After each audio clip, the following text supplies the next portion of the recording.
the first thing I think is you convince them that it's not futile. It might be difficult, but it's not futile. If you get your words right, you have something to say, there'll be an impact of those words. It might not be the impact that you would choose. But the other thing you got to tell people is, pick your poison. You may be in a situation where you don't have a cakewalk to the Garden of Paradise. You got tyranny or famine. Those are your choices. But you get to pick which one you have. And I would say if you're being oppressed, and I mean in your soul, by what you're required to swallow at work, well, you think you're not paying a price for that?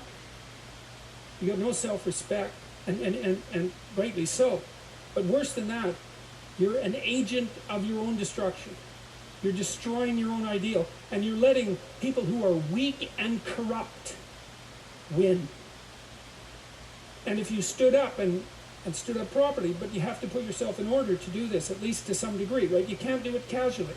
You have to do it from some position of preparedness and strength. Then what makes you think you couldn't scare them back into the corners? And that would be a good thing.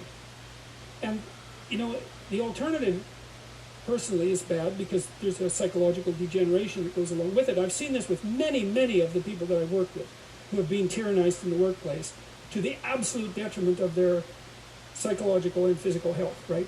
To the point of collapse, confronting these crazy, crazy things when they were sensible people. That's a terrible price to pay, man. Like, it's a bad price. And then, if the foolishness isn't dealt with at the local level, when it's still relatively trivial, then it will multiply until it's dealt with at the social level. And we're seeing signs of that already. Antifa is a good sign of that. And problems that aren't solved multiply, and soon people fight. And better to argue than to fight, unless you want to fight. And some people want to fight, and I can understand why, but I wouldn't recommend it, because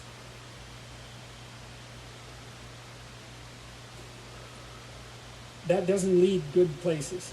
It really doesn't lead good places. If I say you have a duty, maybe that's why you stand up. It's because you have a goddamn duty to stand up and just say what you have to say. You don't even have to be trying to make a point exactly or trying to get something done. It's like, this is how it looks to me. That's what that guy at Google did.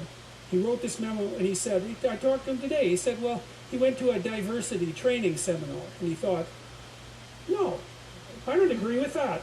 And so then they asked for feedback. So he wrote this document a month ago. This was written a month ago.